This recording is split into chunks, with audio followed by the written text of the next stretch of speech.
அன்பான சகோதர சகோதரிகளே, காலை நேர வணக்கம். இன்றைய நாளுக்கான தேவனுடைய வார்த்தை எபிரேயர் 12ஆம் அதிகாரம் 1ஆம் வசனம். ஆகியால் மேகம் போன்ற திரளான சாட்சிகள் நம்மை சூழ்ந்து கொண்டிருக்க, பாரமான யாவற்றையும் நம்மை சுற்றி நெருக்கி நிற்கிற பாவத்தை தள்ளிவிட்டு, விசுவாசத்துக்கிறவரும் முடிக்கிறமாக இருக்கிற இயேசுவை நோக்கி நமக்கு நியமித்துக்கிற ஓட்டத்தில் பொறுமையோடு ஓடக்கடவும்.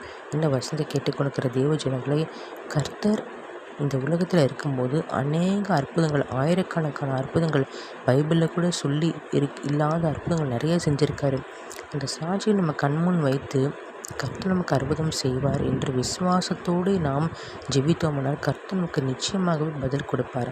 உங்களுக்காக ஜெபிக்கிறேன். கர்த்தாவே சோத்திரம் கர்த்தாவே, இந்த வசனத்தின்படி தகப்பான மேகம் போன்ற ஆண்டவர் அநேக ஆண்டவரை இசப்பா, ஆயிரக்கணக்கான கோடிக்கணக்கான சாட்சிகள் இருந்தும் தகப்பனை இசப்பா, ஆண்டவரை விசுவாசத்தோக்கிற முடிக்கிறமாக இருக்கிற இயேசுவை நோக்கி எங்களுக்கு நியமித்திருக்கிற தகப்பனை இந்த உலக போராட்டம், பிரச்சனை, போராட்டம் எல்லாமே தகப்பனை கலைந்து போட்டு நமக்கு நியமித்திருக்கிற ஓட்டத்தில் பொறுமையோடு ஓடி தகப்பனை இலக்கை நோக்கி, நித்திய ஜீவனை நோக்கி ஓட எங்கள் ஒவ்வொருத்தருக்கும் கிருபை தாங்க ராஜா.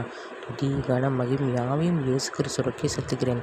மீட்பர் மச்சகமாக்கிற இயேசு கிறிஸ்து நாமத்தை ஜெபிக்கிறேன். நல்ல தகப்பனே, ஆமென்.